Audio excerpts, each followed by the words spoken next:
就在中非论坛召开之际，我们飞越万里来到肯尼亚。非洲非常的多元，非常的多维，非常的多彩。在这片土地上充满了活力与希望。而几个世纪以前，当中国在这里遇上了非洲，便开启了一段历久弥新的珍贵友谊。肯尼亚的海岸叫做瓷器海岸，我们应该比我们的古人更了解非洲。对于非洲来讲呢，我可是常客，也是归人。他是中国驻肯尼亚大使、常驻联合国环境署人居署代表孙宝红。联合国内罗毕总部是联合国唯一设在第3世界的总部。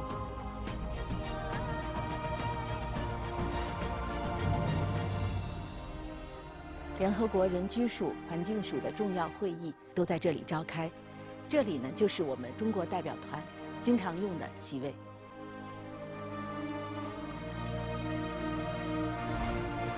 他将如何讲述他与非洲的故事？生命在于运动，外交在于活动。他们都把我叫做明星大使。文化需要融合的，文化最终会融合，我相信。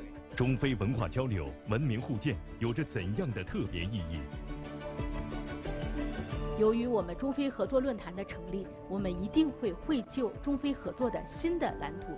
就在我们此刻所在的乔莫肯亚塔农业科技大学，就有一个中科院与当地合作建立的中非联合研究中心。世界文化它的底色就是多样性，只有交流，只有互鉴，只有共存，它才是文明相处的真谛。开讲了，遇见非洲。本期演讲者孙宝红。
迎高考，祝未来。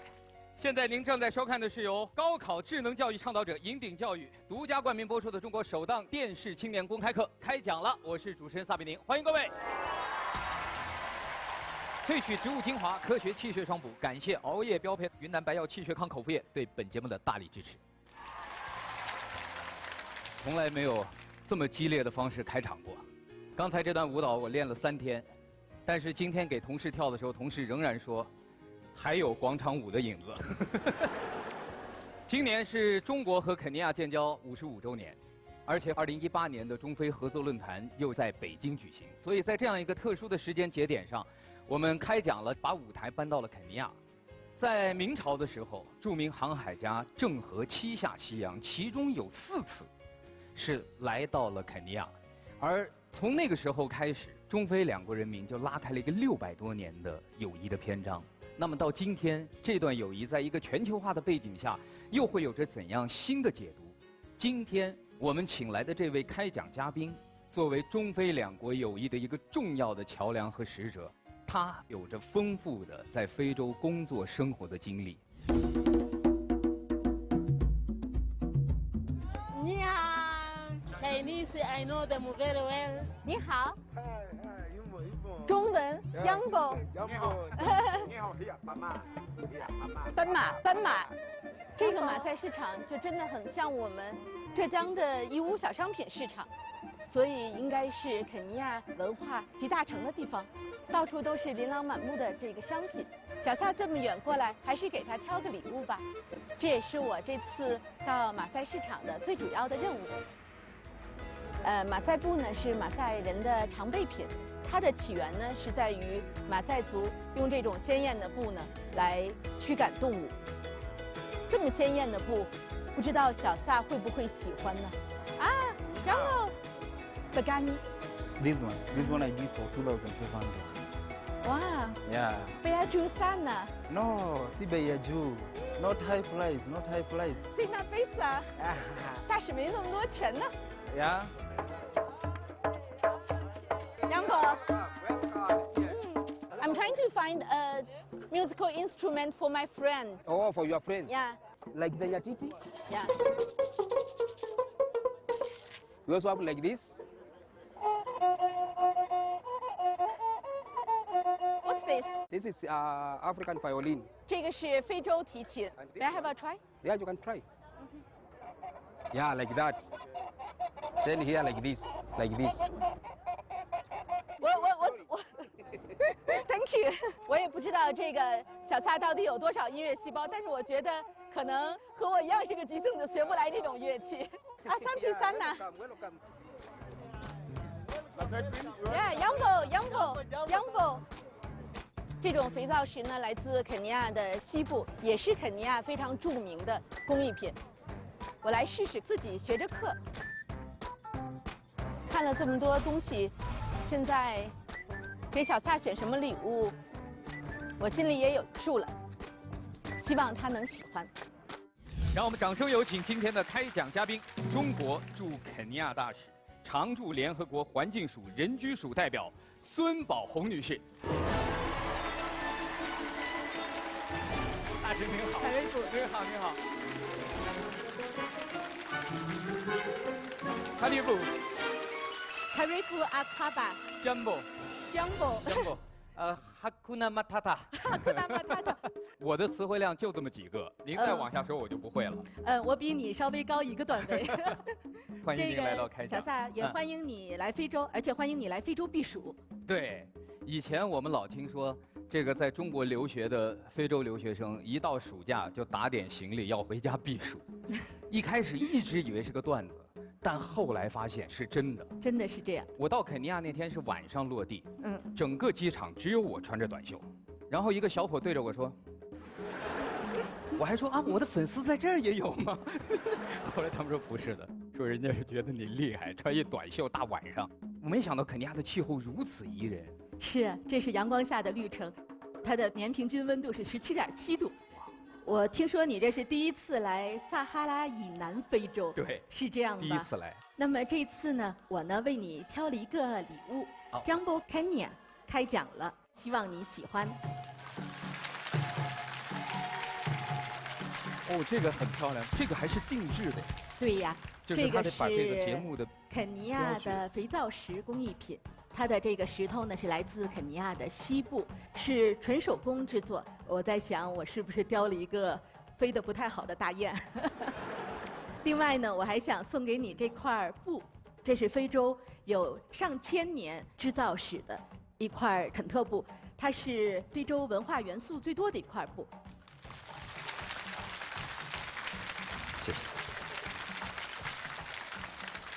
我想您作为中非之间重要的使者和桥梁，您见识了太多在这里的风土人情。不过我们觉得特别好奇的是，真正成为一个外交官，成为一个国家的大使之后，您的工作内容是什么呢？其实呢，从大的方面来讲呢，大使在一个国家，作为我们国家的政府派在这个国家的最高外交代表，肩负的最主要的使命，就是要促进双边关系的发展，促进我们这个国家同驻在国方方面面的合作。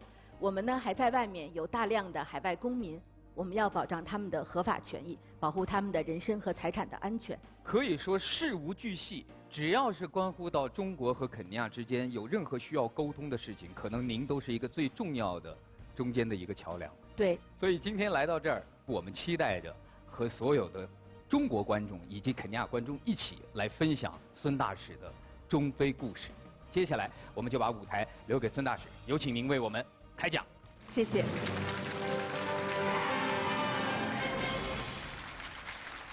观众朋友，大家好。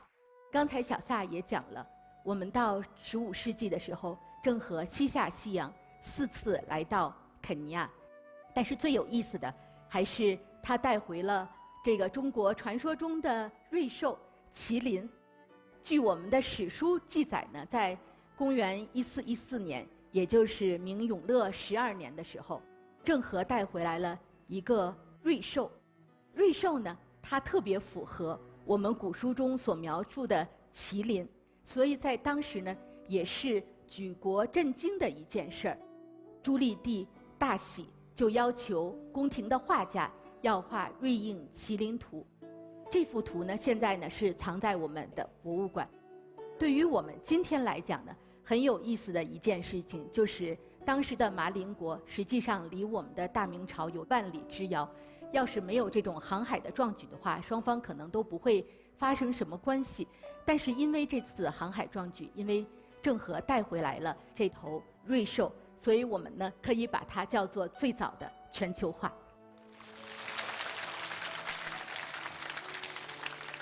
郑和呢，在我的眼里，他不光是一个伟大的航海家，我更认为他是一个伟大的外交家，因为他到肯尼亚带去的是友谊，带去的是先进的技术，带去的是瓷器。肯尼亚的海岸叫做瓷器海岸，这个瓷器海岸代表的就是中国所给予我们非洲的这种友好。我们古代的这个航海家，虽然他们的船队也比西方的船队更有实力，虽然郑和到肯尼亚的时间比葡萄牙达伽马到肯尼亚的时间要早90多年，虽然他们的船队也比西方的船队更有实力，但是我们带给非洲人民的都是友好。对于我们国人来讲，非洲到现在为止仍然是一片遥远而神秘的大陆。我从事对非工作20多年了，从我开始对非工作的第一天起，如果有人问到我你做什么工作的，那么我就会遇到钦佩的目光，然后是同情的目光，有时候还遇到怜悯的目光。我非常理解大家这种感觉。上世纪90年代，在大家接受资讯途径非常有限的时候，我来到外交部，被分配到非洲司工作。我当时想，我入部考试考得挺好的呀，为什么会分到非洲司呢？不是我犯了什么错误吧？当时真是这种的想法，因为那个时候我对非洲的这个了解和大家是一样的。后来因为工作的关系，越来越了解非洲，我发现非洲非常的多元，非常的多维，非常的多彩。那么我第一次到非洲是在1993年，实际上我踏上非洲大陆的第一感觉是觉得，哇，这个地方可真好啊！在上个世纪90年代，不光是南非、南部非洲的不少国家，他们的城市建设、道路交通、基础设施，包括环境，都比我们中国好不少。我记得当时从机场路出来看到的那条机场高速路，就是在我们国内看不到的，而且两边是一望无际的原野，非常的漂亮，蓝色的白云低得触手可摸，当时觉得真是美丽的一片国土。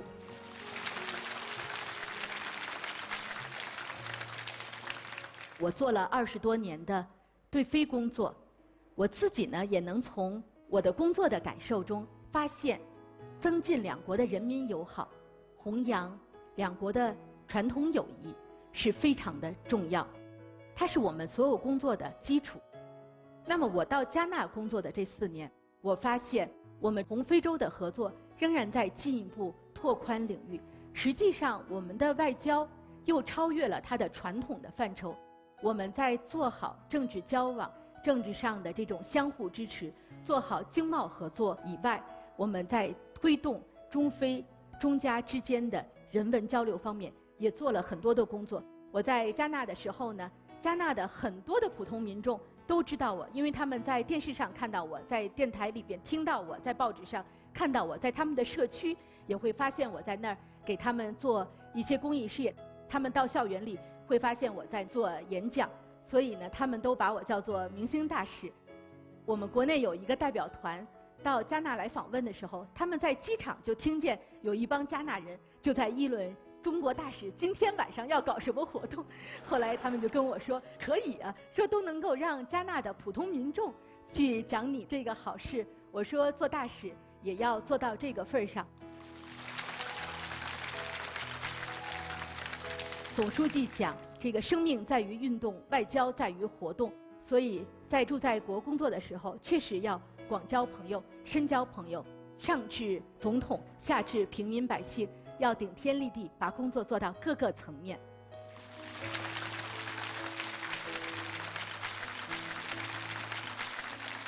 那么我们在加纳呢，也举行了很多的促进中非友好、中加友好的活动。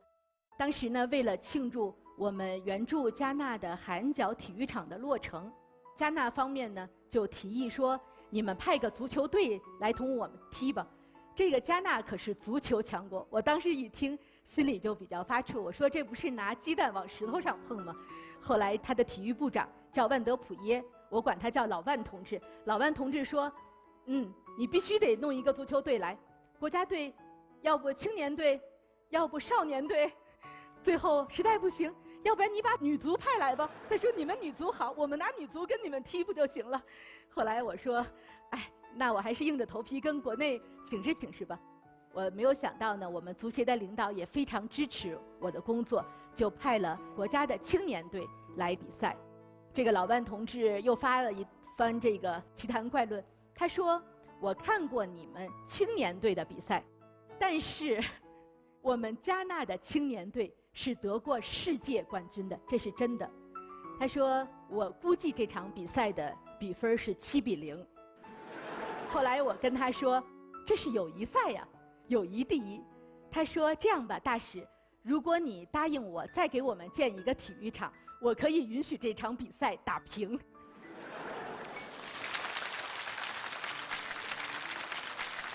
到比赛那天，体育场内外挤满了人，我看到在体育场外的一个小山包上都挤得全都是人。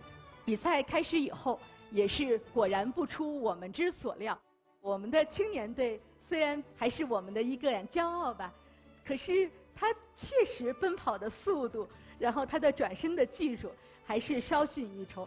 那比赛呢开始了，可是还真没想到是我们进了第一个球。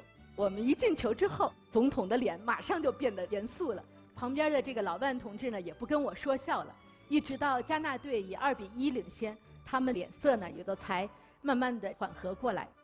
快到比赛结束的时候，比分仍然是2-1。我想，就这样吧，也挺好，只要不是大比分输掉，就算是胜利了。这时候裁判说，补时5分钟。等5分钟到的时候，比赛仍然没有停。我还觉得挺奇怪的，还有什么新的规则吗？还是裁判的表有问题了？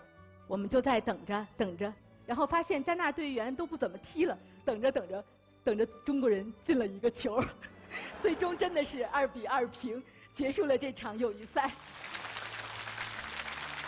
不过我在这里呢，一定要郑重声明，我真的没有答应再给他们建一个体育场。这只是体现了加纳人民对我们的友好。那么加纳人呢是视足球为生命的，他的小孩在很小的时候就开始踢球，他们有时候用的球实在是太差了，几块布裹一个球，只要有一块空地，他们就在那儿踢。我看了之后也是挺心疼的，所以我建议足协的领导，我说带一些足球过来吧，捐给加纳人民。在比赛的那天呢，我们向加方一共捐了300个足球。按照我们这个员外的程序，在交接之前是我们的人看着，所以我们看得特别精细，生怕少了一个。等到交给加纳人了，这加纳人也不知道是由谁来看了，也可能看的人也去看足球比赛了。总之吧，等到比赛结束了，300个足球只剩70个了。我说足球呢？老万同志跟我说，加纳人民提前拿走了。我们在非洲类似的这样的人文交流的活动还有很多，我希望让大家看到，也就是我们的外交工作现在越来越接地气，这是我们当前外交工作的一项非常重要的这个内容。那么对于肯尼亚来说呢，我只是履新不到3个月时间的大使，但是对于非洲来讲呢，我可是常客，我也是归人。今年呢，是我们中非合作论坛成立18年了。中非合作论坛在2000年成立，到今天呢是要搞第3次的首脑会和第7次的部长级会议。我也经历了中非合作论坛的全部的过程，即使是在我们外交部，即使是在我们非洲司，经历过7次重大的论坛会议的，也只有我一人。那么，如果我们看论坛峰会的内容，我们就知道，同非洲人民的文化交往、人文的这个交流，始终是中非合作的一项重要的内容。我们中非关系进入新世纪之后，应该说它的内容又得到了更多的拓展。由于我们中非合作论坛的成立，中国跟非洲在经贸领域开展了很多的互利合作。这种合作，我希望大家理解，它不是单向的，不是一个单纯的援助，而是多种形式的互利共赢的合作。因为唯其如此，中非的合作才能够展现它的长久的生命力。我们首次部长会的时候，因为是一开始没有太多的经验，我们的资源也不太够，那个时候打出的论坛的举措是比较有限的。但即使是在那个时候，我们也设立了非洲人力资源开发基金，帮助非洲进行它的能力建设。我们到论坛第2届部长会的时候，我们推出的一个很大的举措就是非洲的旅游目的地。那么肯尼亚就是我们在非洲的一个重要的旅游目的地。我最近呢，从这个媒体得到的消息，今年的非洲的旅游，肯尼亚是最火爆的。所以呢，我对这次的北京峰会也有很多的期待。我相信我们一定会绘就中非合作的新的蓝图，其中中非的人文交流也会得到进一步的提升。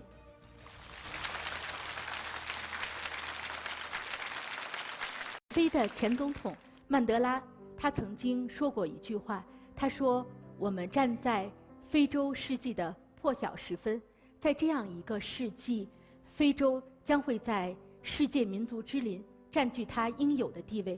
非洲是一片多姿多彩的大陆，活力四射的大陆，蓬勃发展的大陆。”丹麦的女作家卡伦在她的自传体《走出非洲》的小说中间写道：“如果你住在非洲高原，那么每天清晨，你一定会发出这样的感慨：我幸好生活在这里，这才是我最应驻足的地方。”那么我见证了非洲20年的发展，我呢也希望呢能够一直见证非洲的繁荣和振兴。用我们自己的行话来讲，就是一条道走到黑。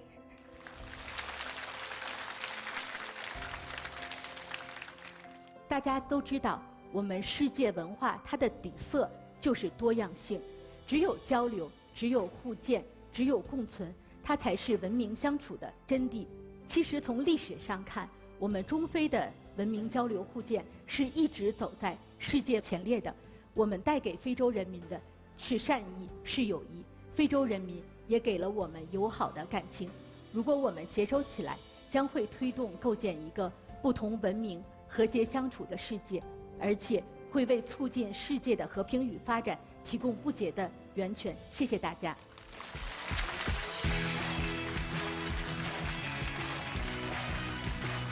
谢谢孙大使，谢谢您，谢谢。萃取植物精华，科学气血双补，云南白药气血康口服液，熬夜标配，邀您继续收看，开讲了。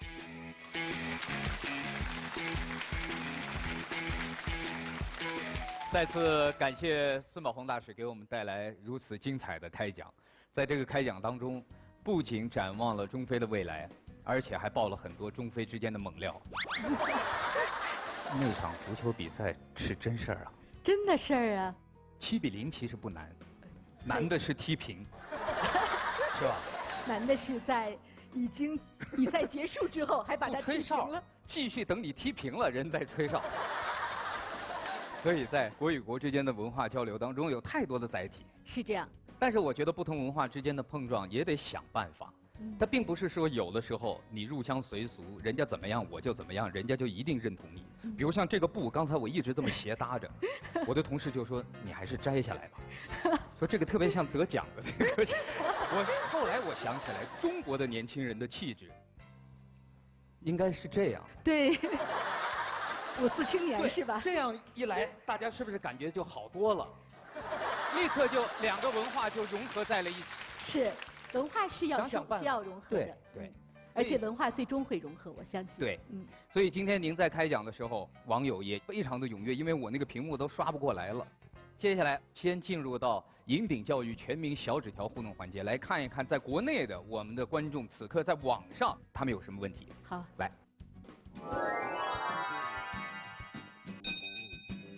好，提问。您在非洲那么多年了，有非洲名字吗？有，就是斯瓦希里语的名字。如果有的话，有何寓意？我有一个加纳的名字叫亚阿尚特瓦。亚阿尚特瓦呢，在加纳的历史上是一位女英雄，是一位女斗士。有点像中国的花木兰的这种感觉，可能是这样的，是吧？这个名字是加纳人送给我的。哦，因为他们看了看我之后，就觉得应该找一个花木兰的名字来配我。好，接下来我们来看看现场的观众的提问。他说：“想要成为大使，总共分几步？”这个问题问的有点太直截了当了。我觉得在成为一个成功的外交官的道路上，你一口气都不能松。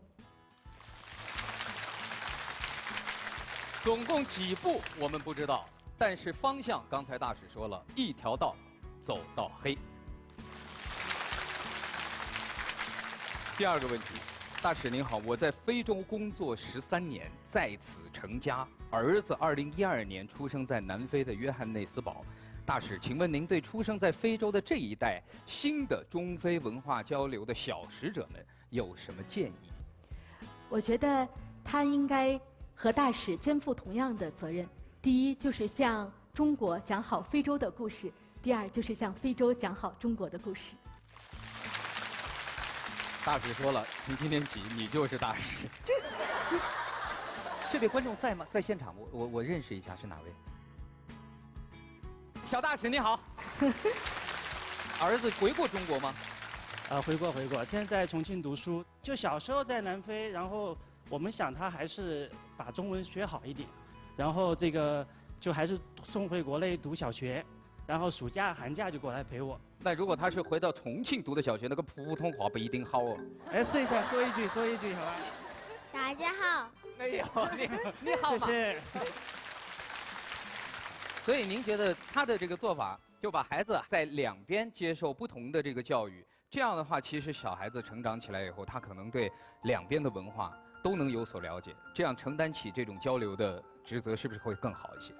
我觉得关键呢，就是说在国外的时候，还是要不忘自己的祖国，要学好中文，学好这个母语，要能够有这种传播的这个能力。但是呢，我们也可以说欣喜地告诉大家，我们其实现在非常重视在外的华人华侨的孩子、中资企业的孩子他们的这个教育问题。也许在不久的将来，我们就会看到中文学校的这种的诞生。那么呢，它会成为更好的培养我们下一代作为这种国际型人才的这种摇篮。祝愿你们在非洲一切顺利。谢谢。最后一个现场观众的问题，他问的是 How do you view China-Africa intermarriage?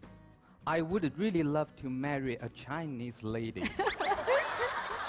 这位观众是哪位 ？Hi brother， 你对另一半的要求是什么 Okay, first is the character. She should be very hardworking. 要努力工作。然后呢 ？Faithful. 要很忠诚。And also beautiful, of course. 也要长得漂亮。也要长得漂亮。我说呢，听了半天没听到这一条。你放心，你说的这3点，绝大多数中国女性身上全都具备。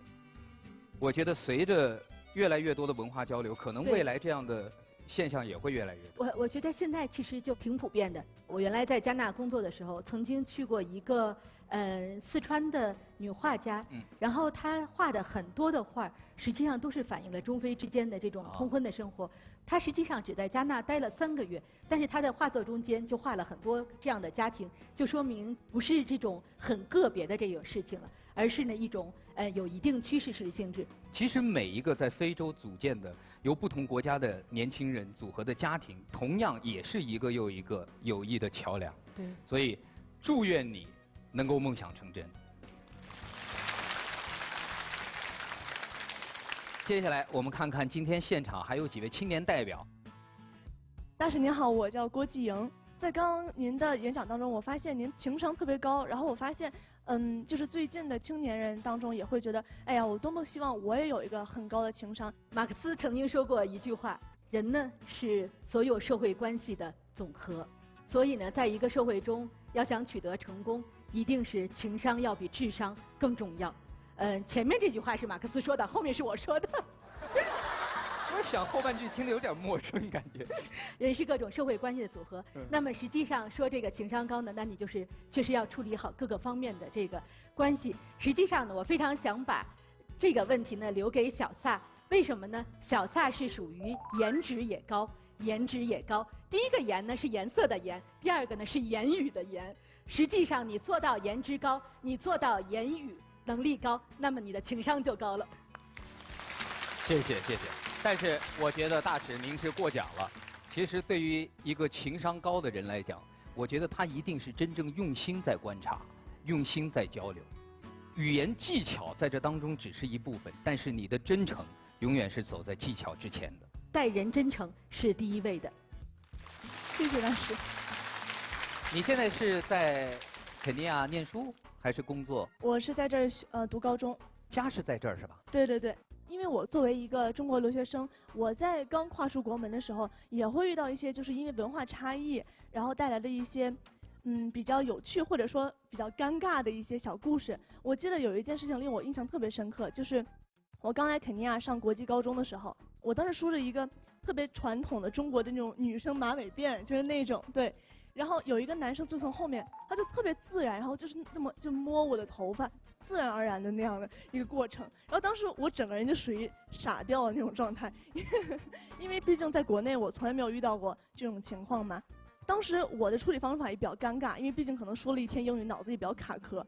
然后我就转过身，我就一脸严肃的我就问他，我说你叫什么名字呀？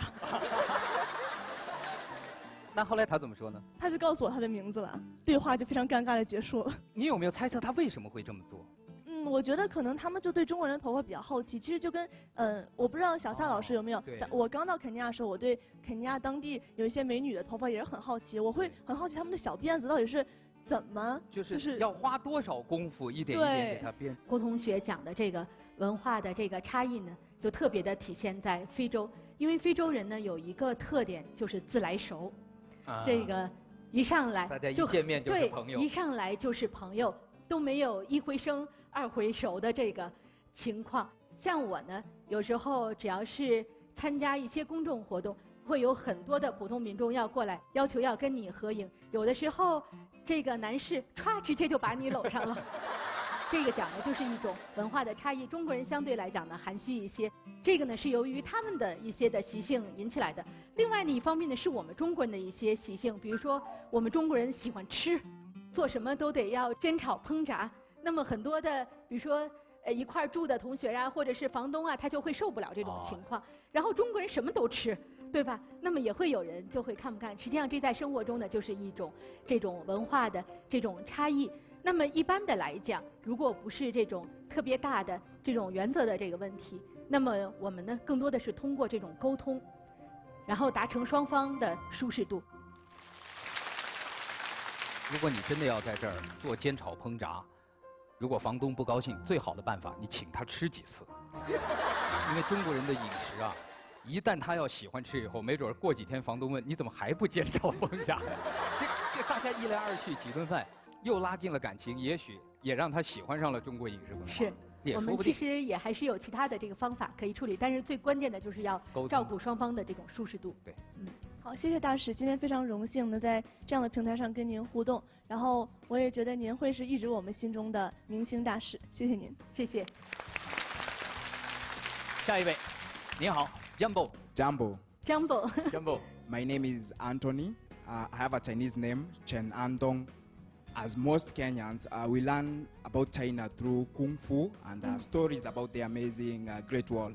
Personally, I'm very interested in Tai Chi. I've also come to learn of a very interesting dance. They're calling it Guangchangwu. Guangchangwu, yes. Can you share with us some more interesting things in Kenya that would motivate us to visit China? 我可以告诉你，我不会功夫，但是在他们眼里，好像功夫中国人人都会。对，其实中国吸引我们非洲青年人的地方有很多。那么我也愿意在这儿呢讲述一个非洲青年人的这个故事。他呢实际上呢是在中国学了5年中文，他觉得中国非常好。 中国的文化，中国人民的这种勤劳、这种质朴、这种善良，他觉得非洲人对中国太不了解了，所以他决定呢，在他的大学开设中文课。那么他的大学的校长呢，就非常支持他的想法，就是说你可以先开一些兴趣课，然后如果你这个兴趣课达到一定的规模水平的话，那么将来就允许他开。那么他没有中文的教材，他也没有任何的支持，就是他5年。 在这个中国学习的这个经历，但是这个信念就一直支持着他。我是怎么知道的他呢？有一天，我就是在一个当地的一个小餐馆，我就碰见了他。他带着一帮的这个青年学生到这个餐馆里去吃饭。他为什么要到中餐馆里去吃饭？因为他教他的学生使用筷子。然后呢，他要用这个中餐馆的菜单去教这些加纳的学生中文。 所以我就是因为看到了这个，我就特别受感动。其实中国有很多吸引你们的地方。中国不仅有5000年的这种古老文明，我们还有很多在现代化道路上我们做出的很多的努力、取得的成就，吸引我们的这个非洲青年。但您刚才说的这个加纳小伙子，他现在还在教中文。他现在还在教中文，但是呢，我也给他提供了一些支持，帮着他到中国再进一步加强培训。 同时呢，我们也给他的大学增派了汉语老师，然后呢，这个帮助他把这个中文呢给教起来。实际上，加纳大学它已经有中文的本科专业了。目前呢，我们要准备设硕士点，设了硕士点之后，对中文的这个教学会有一个非常大的促进。中国好玩的事儿太多，你现在到中国的话，走出门完全不用带现金，是。 手机的支付已经到了无所不在的地步，而且你在中国有了手机，随地可以骑上自行车，有很多很有意思的事情在等待你。下一位，孙大师好，夏老师好。你好。我叫龙志云，然后我现在在肯尼亚的银行工作，然后在做“一带一路”相关的金融服务。其实我来非洲是。 我大学的时候参加一个学生组织，然后来非洲参加一个活动。之后我觉得这个机遇很好，生活也很好，又找到合适的机会，我就留下来。可能有一点就是，你会离家很远。我还算幸运的，我有先生和孩子陪着我。可能很多人夫妻分离，然后跟父母也不在一起。其实呢，这个对女同志来讲，就是家庭跟事业吧，真的是一个常谈常新的话题。 我去加纳常住的时候，我的儿子要考高中。我这个从这个加纳离任回来的时候，我的儿子都考完大学，上这个大学了。我的父母也从这个70多岁全都进入了80多岁。我在过去几年内没有跟他们过过一个春节，因为春节的时候我就必须要在这块儿和我们使馆的同志和我们在这儿的华人华侨中资企业的留下来的同志一起过春节，因为对他们来讲，你是他们的家长。 这也是我们在海外的所有的这个大使都是这样子做的，但是说到外交官呢，我只能说，其实我的领导真没有把我当女的看。你的这个职业角色不是说是男与女的，你就是一个使节，担任着这个国家最重要的这个使命，维护国家的主权、安全、发展利益，维护公民的、企业的合法权益。 没有比这个更高的这个职责了，所以对我们外交官而言，其实只有2个问题，就是大家和小家的问题。谢谢大使。我觉得好像我老板也没有把我当女的看，因为我老板她自己也是一个努力工作的女生。是。下一位，我叫黄宏翔，从小开始就非常喜欢动物，来到非洲就觉得很震惊。在国内都是动物在笼子里，人在外面，然后在非洲看动物是人在笼子里，在车里，然后动物在外面。所以我这里就特别想问一下孙大使，您第一次来到非洲，看到草原上的野生动物的时候是什么感受？以及您最喜欢非洲的什么野生动物？我最喜欢的还是大象。大象呢，它的寓意也非常好，而且呢，这个大象呢，它虽然个头很大，但它并不欺霸。我给你讲我在博茨瓦纳乔贝看这个大象的一个经历。那么那个大象实际上离我们大概就有这么远，前面是一条鳄鱼，正躺在路上懒懒地晒太阳，然后我们就看着那个大象一步一步一步走到这个鳄鱼的旁边，突然这个大象身子就侧了，然后这个鳄鱼也侧了，然后双方相安无事的过去了。那一瞬间，估计他们在估量对方，算了，还是别打。所以动物和动物之间是在生存空间上，它有一种非常天然的和谐的这种的关系。包括在纳库鲁，在肯尼亚这儿，如果你看到这个狮子，你看到不远处有羚羊，狮子跟羚羊并不像你想的，狮子一定在追那个羚羊，而是大家都相安无事，一定得要到那个狮子饿得不得了了，他看了看，是我是追羚羊呢，还是追小撒呢？他要想一想。追我同事。确实，这个动物之间这种和谐的相处的这个感觉，那种感觉是你在国内体验不到的。所以呢，肯尼亚这个地方，我觉得是一个能够改变人的生活轨迹的地方。很多的中国的公民来到这里，因为看到了壮丽的这种自然的景象，看到了丰富的野生动物资源，他们就投身野保事业了。其实，在过去这几年，我个人也在做一点野生动物保护的一些工作。接下来想给大家分享几张照片。这个应该是穿山甲，中间这个不用说了，肯定是犀牛。这头犀牛其实是那头最后的雄性北方版犀牛，最后的雄性北方犀牛，也就是那头今年去世的苏丹。这是什么鸟？是东南亚的盔犀鸟。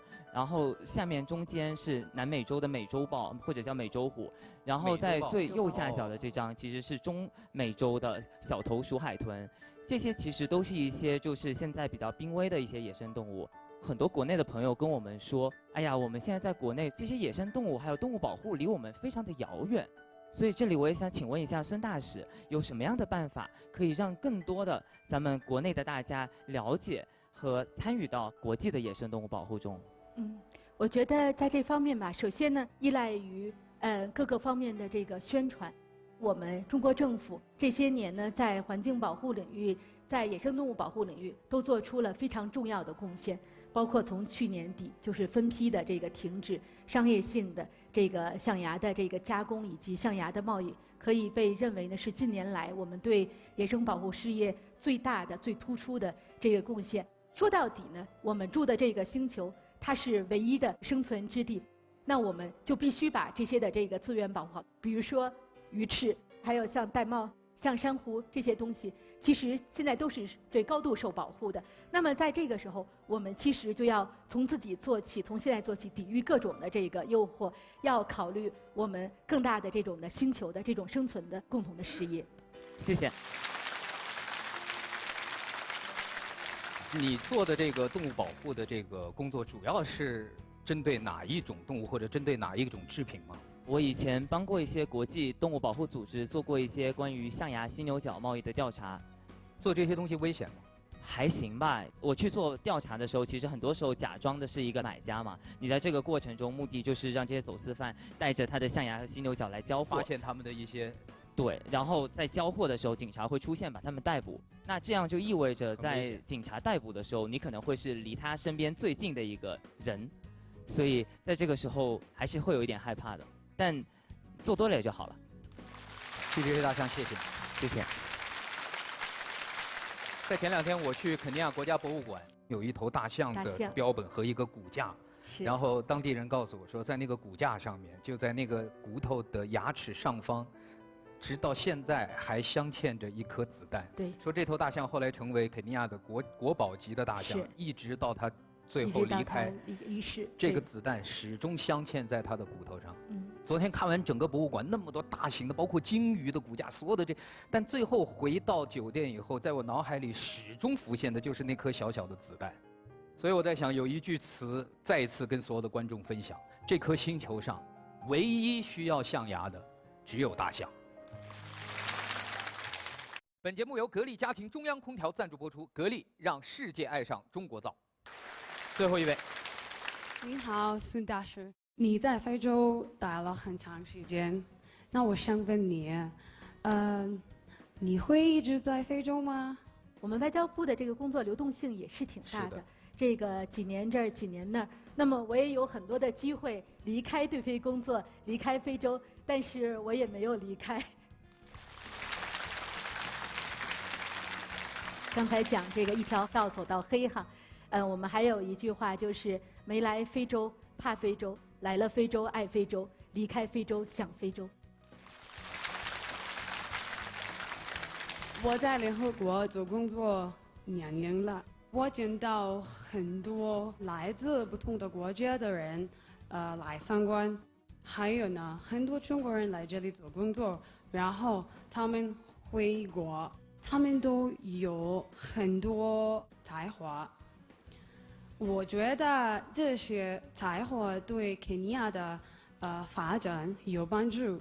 其实我们中国在发展过程中间，跟肯尼亚遇到的这个问题呢，也是非常的这个类似。因为我们改革开放的初期，不光是引进国外的先进的设备，也要引进国外的这个先进的人才。那么关键呢，你就是要有一种激励机制。我们实际上呢，也是通过不断的完善我们的这种人才的激励的机制，引进了很多的专家型的人才，为我们国家的建设各个方面服务。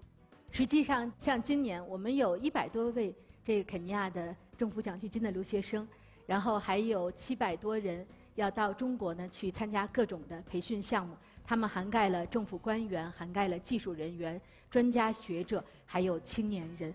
我想我们这次中非合作论坛北京峰会之后，我相信我们在这个方面会继续加大力度。谢谢。谢谢。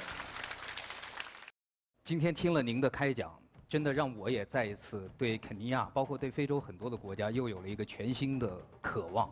但是我想，无论听多少次您的开讲，无论听多少故事，最终你想了解非洲，可能还是要来看一看。是这样。我是从哪一个瞬间开始感觉自己能够触摸到肯尼亚？就是在昨天，我们的车辆在街上行驶的时候，我突然看见一个穿红衣服的年轻人，黑人小伙，在车流中奔跑，跑得非常矫健，速度很快。当时我们还开玩笑，我们说：“你看肯尼亚人怎么练出来的长跑？”就后来看了以后，我觉得不对，他是在追前面的一个公共汽车，然后等他终于追到的时候，他举起手，给坐在车后排靠窗的一个女士递上了1枚硬币。后来我才发现，他是站在马路中间卖矿泉水，在找钱的时候车动了，其实就是1枚硬币。但是这个小伙子追了差不多有半站路，直到车再一次因为塞车停下来，他把这枚硬币交到那个女孩手里。那一瞬间，我觉得我开始认识肯尼亚人。我也觉得这是可以真心交往的朋友。是。所以，一段探索和一段旅程才刚刚开始，未来道路还很长，我们一步一步走。我们也希望在我们的节目中能够更多的带给中国的观众关于非洲的点点滴滴。谢谢，非常感谢。感谢孙宝红大使给我们带来的精彩开讲，下一期开讲了，再见。